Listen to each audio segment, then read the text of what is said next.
Le doute est le chemin vers la certitude. Cette idée stipule que pour comprendre quelque chose de manière complète, l'humain doit obligatoirement passer par le doute. Les phases de doute sont extrêmement importantes afin que l'on puisse comprendre et que l'on puisse réfléchir. Sans le doute, nous ne pouvons pas avancer. C'est pour ça qu'aujourd'hui, c'est le jour 7 de Pain à rond jusqu'au Japon et qu'on parle du doute, de l'incertitude et de la peur de ne pas réussir.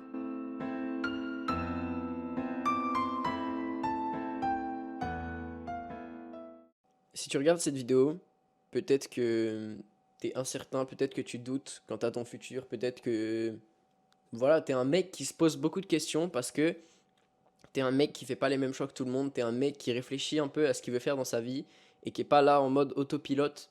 T'es un mec éveillé, tu vois. Si tu regardes cette vidéo, peut-être que c'est le cas.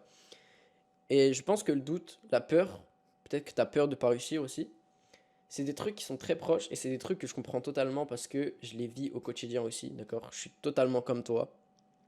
Et aujourd'hui, je vais t'expliquer pourquoi je pense que c'est une bonne chose. Déjà, la première chose, si tu doutes, ça veut dire que tu es réveillé. Ça veut dire que tu es un mec qui comprend que tu peux pas vivre ta vie en autopilote, ça t'amènera pas à un endroit où tu seras sûrement heureux. Ok? Tu es un mec qui veut sûrement changer les choses et ça veut dire que tu es quelqu'un qui prend en main sa situation. Ça veut dire que tu es quelqu'un qui prend en main tout ce qu'il fait. Et ça, déjà, tu peux être vachement fier de toi pour ça parce que c'est pas tout le monde qui s'éveille, c'est pas tout le monde qui comprend un petit peu sa vie. Il y a des gens qui se réveillent, je le dis tout le temps, hein, mais à 30, 40, 50, 60 ans, et ça se trouve, toi, tu regardes cette vidéo, tu as 16, 17 ans et tu es déjà en train de douter quant à ton futur, tu es déjà en train de douter par rapport à ce que tu vas faire et tu as déjà peur de ne pas atteindre tes objectifs et de ne pas réussir. Cette peur-là, ok les gars, ça doit être une énergie, ça doit être un facteur de motivation. Moi, tu vois, tous les soirs, j'ai ce truc en ce moment à 1h, 2h du matin où vraiment je suis, je suis mort de peur à l'idée de rater. Ok. Et là, je suis totalement honnête avec vous, tu vois. Vraiment, je suis mort de peur à l'idée de rater parce que j'ai tout abandonné pour ça, ok. Mon projet, je suis à fond dedans. C'est-à-dire que je n'ai rien d'autre que ça. Je n'ai pas de plan B, c'est tout ou rien, ok. Et peut-être que toi, tu as cette même peur. Peut-être que toi, tous les soirs, tu stresses, tu te dis putain, j'y arrive pas, putain, j'ai peur de pas y arriver, putain, faut que je continue de travailler. J'ai pas de meilleur conseil pour toi qu'à dire trust the process. Ça, déjà, c'est la phrase, elle est réelle, c'est que si tu fais des efforts, t'en seras toujours récompensé, ok. Peut-être pas à la hauteur forcément de ce que t'attendras, mais si tu fais des efforts, tu seras toujours récompensé, pardon. Et en fait, douter, c'est important. Parce que ça te fait te remettre en question. Ça te fait re-questionner tes choix. Ça te fait re-questionner qu'est-ce que tu es en train de faire. Et ça veut pas forcément dire, attention, se remettre en question ou douter, ça veut pas forcément dire que tu dois changer ce que tu fais. Ça veut pas forcément dire que tu dois changer de business, que tu dois changer d'objectif de vie, que tu dois changer. Non, attention. Ça veut juste dire, ok, que tu as conscience que peut-être il y a quelque chose qui doit changer, que peut-être tu fais pas tout ce que tu pourrais faire, que peut-être, voilà, tout simplement, c'est une peur qui est installée chez beaucoup de gens, la peur de ne pas réussir, d'accord. Et c'est une peur comme une autre, en fait. C'est un peu, tu vois, c'est un peu comme si je te disais, la peur de ne pas réussir, c'est pas tellement la peur de ne pas réussir. En soi, la réussite, ok, c'est une forme d'accomplissement personnel, ça fait plaisir.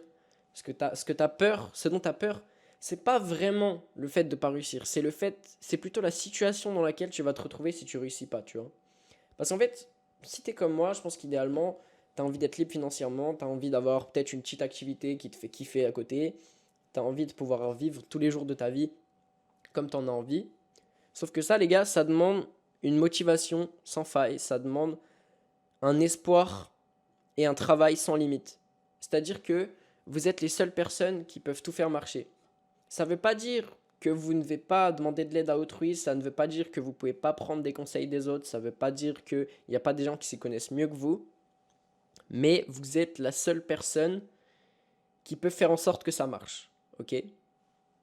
Et c'est un peu la loi de l'attraction, ce dont je vais vous parler, mais quand vous y pensez tout le temps, quand vous faites ce qu'il faut, ok, le monde est bien fait. Genre, vous donnez ce que vous avez à donner, vous allez recevoir ce que vous avez à recevoir. Ok, c'est très simple. Si vous faites des vidéos, vous donnez tout ce que vous avez tout ce que vous pouvez donner dans les vidéos, vous faites les meilleures vidéos possibles.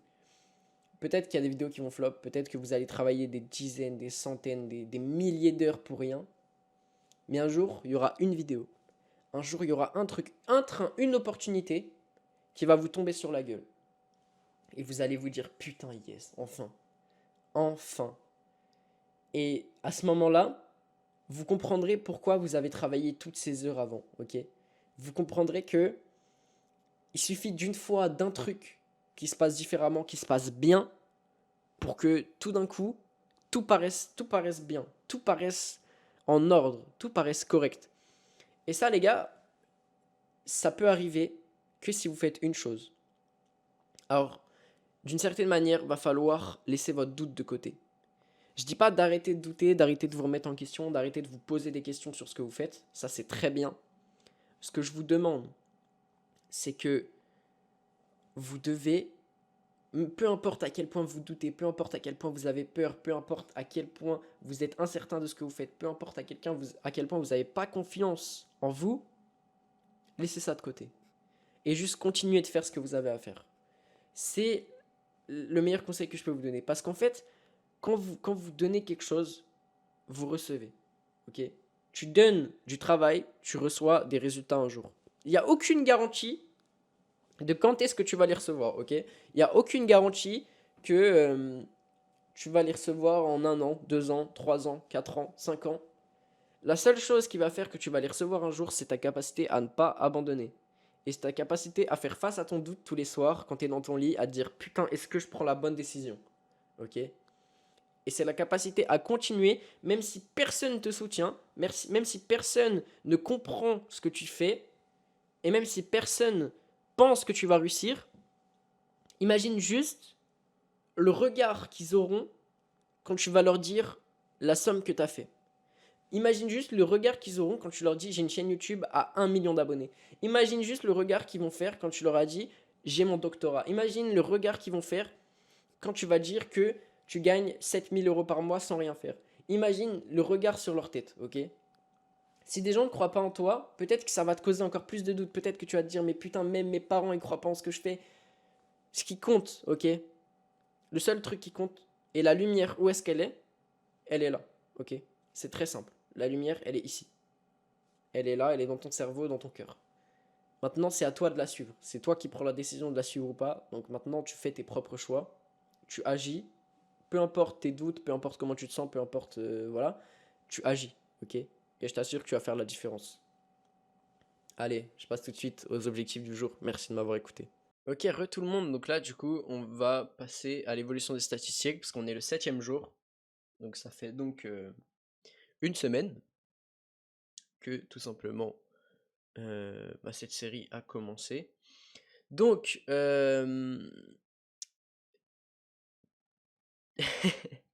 pardon. Donc, du coup, au niveau des revenus YouTube, ça n'a pas évolué, même si je me rapproche petit à petit de la monétisation. Revenu business, du coup, 209,09 €. J'ai fait une vente d'un e-book. Seul bémol, c'est passé par Stripe et Stripe prend plus de frais que PayPal. Donc ça c'est un peu chiant d'ailleurs. Si vous voulez vous procurer mon accompagnement, c'est en description. Voilà, je vous conseille. J'ai un big ebook qui va sortir dans pas longtemps qui est vraiment bien. Mais pour le moment, je vous conseille plus mon accompagnement si vous êtes intéressé pour travailler avec moi plutôt que de prendre un de mes ebooks. Étant donné que j'ai beaucoup plus à apporter, il y a beaucoup plus de valeur et c'est beaucoup mieux tout simplement.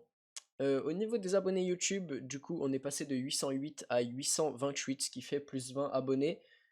C'est pas dégueulasse, ça va, c'est pas dégueulasse sur une semaine, ça fait entre 2 et 3 abonnés par jour, enfin ça fait presque 3 abonnés par jour, ce qui est pas trop mal. Au niveau des abonnés Instagram, du coup, on a pris 9 abonnés, ce qui là est bien parce que quand tu compares à YouTube, ça fait un plus gros pourcentage. Et ouais, c'est vrai que 9 abonnés sur Instagram, c'est pas trop mal, mais ça c'est un peu grâce à la méthode que je suis en train d'utiliser, grâce à TikTok qui me permet de convertir. Donc comme vous pouvez le voir, voilà, il n'y a pas énormément d'évolution cette semaine. J'espère que ça sera mieux la semaine prochaine. Mais en tout cas, pour le moment, voilà, c'est franchement pas dégueulasse. C'est pas mal, c'est un bon début pour ce challenge. Ça va, j'ai quand même fait un peu d'argent cette semaine. J'ai fait pas mal d'abonnés un petit peu. Objectif de la semaine prochaine, ça serait de prendre 40 ou 50 abonnés sur YouTube. C'est vraiment ambitieux, mais je pense que c'est possible. L'objectif toujours ultime, c'est les 1000 abonnés avant la fin de l'année. Voilà, pareil, je pense que c'est possible. Et après, sur Insta, bon, je m'en fous un peu du nombre d'abonnés. C'est plus. Insta, c'est plus pour convertir, c'est plus pour parler avec les gens qui me suivent. Et voilà, juste Insta, vraiment, c'est vraiment un réseau que j'utilise pour me rapprocher de vous. Comme Discord, d'ailleurs, n'hésitez pas à rejoindre le Discord, il est de plus en plus actif. Et il y a de plus en plus de monde, le lien est en description aussi. Donc, bah voilà, c'est tout pour les statistiques. Et là, du coup, je vais directement passer aux tâches de la journée. Donc là, comme d'habitude, les tâches de la journée, bah, il y a filmer la vidéo. Là, actuellement, bah, du coup, je viens de finir ça. Là, du coup, il faut encore que je filme les tâches du jour. Bah, du coup, là, je peux le cocher parce que c'est en train d'être fait. Filmer séance, je sais pas si je vais m'entraîner. Filmer la fin de vidéo, faut que je le fasse aussi. J'ai filmé déjà une première vidéo. J'ai pris de l'avance sur ma vidéo en anglais, je l'ai filmée hier. La vidéo, elle sortira samedi parce que samedi. Non, je sais pas samedi, mais en tout cas, elle sortira un jour où j'ai pas pu tout simplement faire. Sûrement dimanche, du coup, ouais, sûrement dimanche. Parce que il y a un jour où je pourrais pas, parce que je serai pas là, donc je pourrais pas vous faire une vidéo comme je vous fais là. J'essaierai peut-être de faire un vlog, mais je suis pas sûr de pouvoir le faire honnêtement. Donc bah séance, j'irai le faire cet après-midi, marcher 5000 pas, pareil, c'est pas les premiers trucs que je fais dans la journée. Écrire 2 pages du e-book, hier j'en ai écrit 4, donc là je vais essayer d'en faire 4 aussi aujourd'hui. Faire 2 shorts, ça, bon ça franchement ça se fait bien, c'est surtout pour les TikTok en fait, parce que TikTok, là vraiment j'essaye de charbonner. Je me dis que c'est une opportunité de fou de ramener du trafic, je sais pas pourquoi je le faisais pas avant. Suffit que, dites-vous en fait, si je poste 2 shorts par jour, que je fais 500, 600 vues, que juste 2 personnes viennent à chaque fois, c'est vraiment intéressant pour moi. Donc voilà, c'est pour ça que je le fais. Et c'est aussi pour YouTube, parce que YouTube, comme je l'ai dit, je développe les shorts, c'est vraiment quelque chose d'intéressant aussi. Filmer plan vidéo, ça faut vraiment que je le fasse. Les plans du début de la vidéo, j'en suis pas trop fier, je les ai fait en vite fait. Bah, par manque de temps un peu, parce que j'avais beaucoup de trucs à faire hier. Mais là, ouais, là aujourd'hui, il faut que je filme des vrais plans. Je sais pas si je vais pouvoir, mais au pire, je vais essayer d'aller filmer des bons trucs à la salle et tout.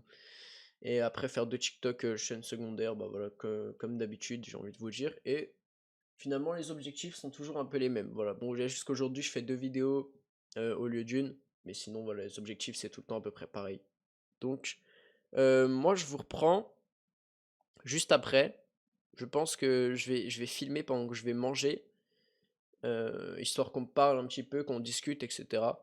Donc ça sera un peu la fin de la vidéo si vous voulez, mais ça sera tout à l'heure. Après, entre deux, du coup, normalement, devrait y avoir le petit deep work que je filme tous les jours, voilà, classique. Et ouais, sinon j'essaierai de filmer pendant que je vais manger. Je vais me faire un petit truc bon à manger. Et puis comme ça, on pourra discuter pendant que je mange et ça sera assez cool pour la fin de la vidéo. Voilà. Merci, à tout à l'heure les gars.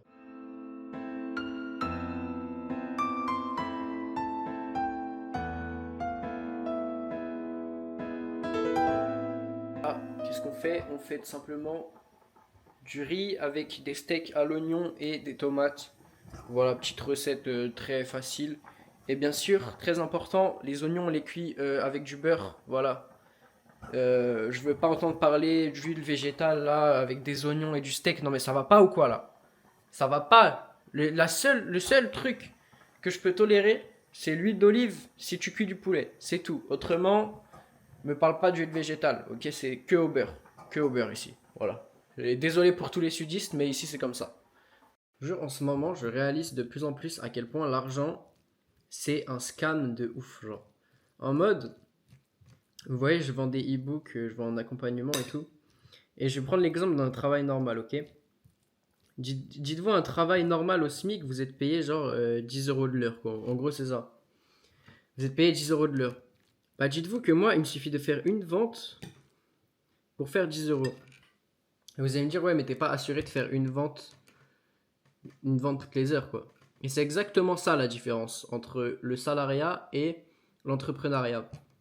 C'est qu'en fait, l'argent, pour le risque que tu prends, tu peux en avoir beaucoup plus. Genre, imagine que maintenant, je vends 3 fois 10 euros.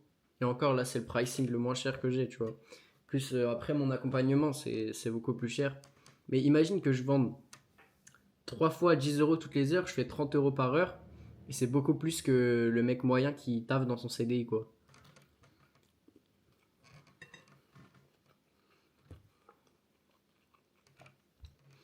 Et du coup, je me dis, en fait, t'es récompensé pour ton risque. Enfin, t'es pas forcément récompensé, mais tu vois, quand t'es salarié, bah, tu travailles, ouais, tu fais tes heures quoi en gros et t'es payé pour les heures que tu fais. Quand t'es entrepreneur, c'est plus dur, faut que tu trouves tes clients, faut que tu fasses tout, mais en fait, t'es un peu en maîtrise de ton cash flow, de l'argent qui rentre, tu vois, c'est un peu toi qui est responsable de ça, tu vois. Et en fait, du coup, t'es récompensé beaucoup plus pour ton risque. La deuxième chose, les gars, que je voulais vous parler, c'est à quel point l'argent, à l'heure actuelle, avec l'inflation et tout, ça vaut rien. Genre, en fait, tu regardes ce que tu achètes avec 1000 euros, bah, maintenant, 1000 euros, c'est même plus grand chose, en fait, quand tu regardes. Genre, regardez, un nouveau téléphone qui sort, t'achètes même plus ça avec un salaire entier au SMIC. Et il y a des gens qui vont claquer, ils sont même pas riches, hein, mais ils claquent 2000 euros dans des MacBooks, 1800 euros dans des téléphones.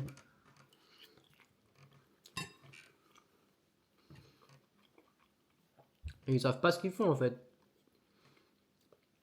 Non seulement ils savent pas gérer leur argent, mais en plus, genre, ils se rendent pas compte d'à quel point, à l'heure actuelle, l'argent c'est un scam. Genre, tout est un scam. T'es là, t'es. Le seul moyen de garder son argent, en fait, c'est de l'investir. Genre, soit tu le dépenses, mais à ce moment-là, faut le dépenser vite. Mais du coup, généralement, enfin, si tu le dépenses, tu vas aller nulle part parce que tu vas juste vivre de l'argent que tu gagnes à ta prochaine paye, en fait. Tu vis de paye en paye.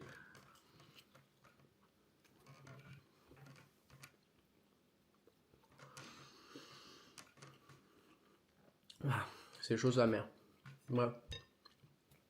Soit tu vis de paye en paye, soit, soit entre guillemets, tu l'investis et tu te crées un revenu passif, mais ça sera quand même pas égal au lifestyle que tu peux te procurer. Bref, tout ça pour dire qu'en fait, la solution à tout ça, le seul moyen, hein, c'est de faire plus d'argent. Genre, tu peux investir tout ce que tu peux économiser ton argent. Économiser, ça sert à rien, déjà. Même si tu mets sur un livret ou quoi, hein, tu perds de l'argent parce que l'inflation est supérieure au taux du livret. Et d'ailleurs, j'ai appris il y a pas longtemps qu'il y avait même. Avant, les taux de livret étaient à 2 chiffres. C'est pour vous dire à quel point la croissance économique a freiné d'un coup, en fait.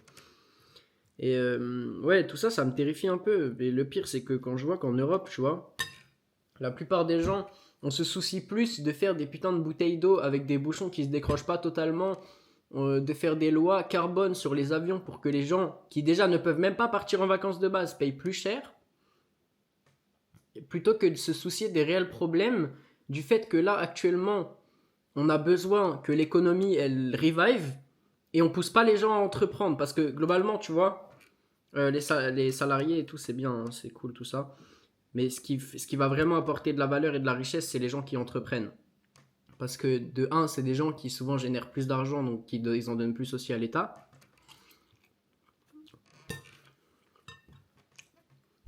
Et ces gens-là, bah, on les pousse pas à faire tourner l'économie justement. Et c'est pour ça que ça part en couille. Et c'est pour ça que on est là, on imprime des billets et tout, on fait perdre la valeur. Parce qu'en gros, ce qui fait perdre la... je vais vous expliquer très simplement. En crypto-monnaie, il y a ce qu'on appelle un market cap. C'est globalement la même chose. Enfin, non, c'est pas la même chose pour l'euro, je vais vous expliquer après. Tu vois, en crypto-monnaie, tu as un market cap, ça veut dire que c'est la valeur maximale de toutes les unités du truc. C'est-à-dire que par exemple, je crois que, si je dis pas de la merde, le Bitcoin, c'est 1,7 trillion, je crois. Si je dis pas de la merde, c'est ça. Ça doit être 1,7 trillion. Donc ce qui est relativement déjà énorme, hein, tu vois. Sauf qu'il ne peut pas y en avoir plus que ça en fait. Ça veut dire que pour que la valeur augmente plus, tu vois, au bout d'un certain moment, on devra, entre guillemets, en brûler. C'est-à-dire qu'on devra faire en sorte qu'il y ait des bitcoins qui disparaissent. Pour que justement, il y ait moins d'offres pour la même demande ou pour plus de demandes. Et que du coup, les gens achètent à un prix supérieur. Et bah en fait, dites-vous que sur l'euro, on n'a pas ça.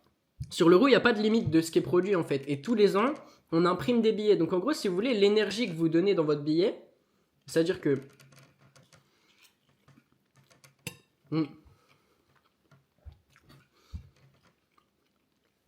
Quand tu taffes, ok, tu récupères un billet de 20 euros. En gros, c'est 2 heures ton énergie. Si tu gardes le billet comme ça, ils vont en imprimer plein d'autres, tu vois. Sauf que, en fait, dites-vous qu'il y a une quantité d'énergie limitée pour la totalité des billets.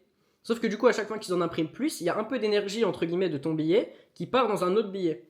Et ça fait que du coup, bah, littéralement, tu te fais voler petit à petit, quoi. Et le truc, c'est parce qu'on a besoin de toujours plus, entre guillemets, de ressources. Le problème, c'est que plus t'imprimes, plus il y a encore besoin d'imprimer, et c'est un cercle vicieux, et c'est pour ça qu'actuellement, on est dans la merde. Aussi, parce qu'on a des dirigeants qui savent pas gérer leur économie. Genre déjà, je comprends même pas, je conçois même pas comment on peut vivre dans un pays hyper développé. On te dit tout le temps d'éviter d'avoir trop de dettes sur le dos.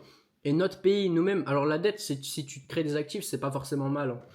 Mais là, dans le cas, c'est pas le cas. Et c'est de l'argent qui va à perte. Et on utilise l'argent pour rien. Et je trouve ça totalement con. Donc, j'ai décidé que j'allais me présenter au présidentiel de 2032 pour changer la situation. Et non, je rigole. Mais en vrai,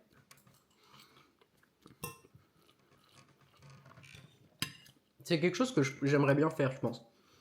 Moi, je remettrais de l'ordre dans le pays, les gars. Bref, ça pour vous dire, les gars, on est en train de se faire scam. C'est pour ça que le seul moyen, c'est d'aller dans un pays qui est encore en train de se développer parce que la valeur de la monnaie va valoir de plus en plus. Et nous, notre pouvoir d'achat est supérieur au leur.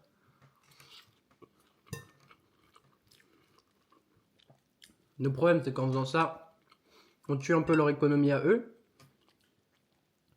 Mais globalement, c'est la seule solution, tu vois. Surtout que en France, on est dans un pays qui est hyper taxé.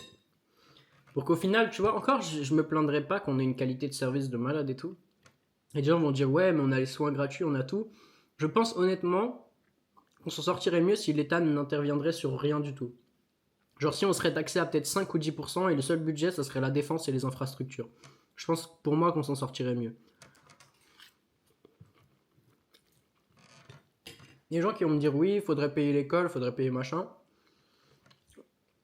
Crois-moi que ton père, qui doit gagner 4500 euros brut, ou même toi, hein, qui doit gagner peut-être 4000 euros brut, 3500 euros brut, tu préférerais lâcher 500 balles par mois dans l'éducation de ton fils pour qu'il ait une bonne éducation, parce que ça veut dire du coup l'école, ça serait privé, ça serait sûrement mieux, entre guillemets, tu vois, ça serait peut-être mieux régi. Pas forcément, mais dans l'idéal, ça serait mieux, tu vois. Et tu préférais lâcher 500 balles dans l'éducation plutôt que 500 balles que tu perds, tu sais même pas où ils vont, dans les frais de gestion, ils vont chez des gens qui méritent pas forcément leur argent ou quoi. Bah, moi, pour moi, je préférerais payer 500 euros l'éducation que. Enfin bref, après, c'est mon avis personnel, chacun est libre de penser ce qu'il veut. Et après, voilà, le fait qu'on ait une couverture sociale, c'est quand même une bonne chose qu'on peut apprécier quand même, mais bon. C'est surtout une question d'à quel point tu vois ta solidarité, quoi.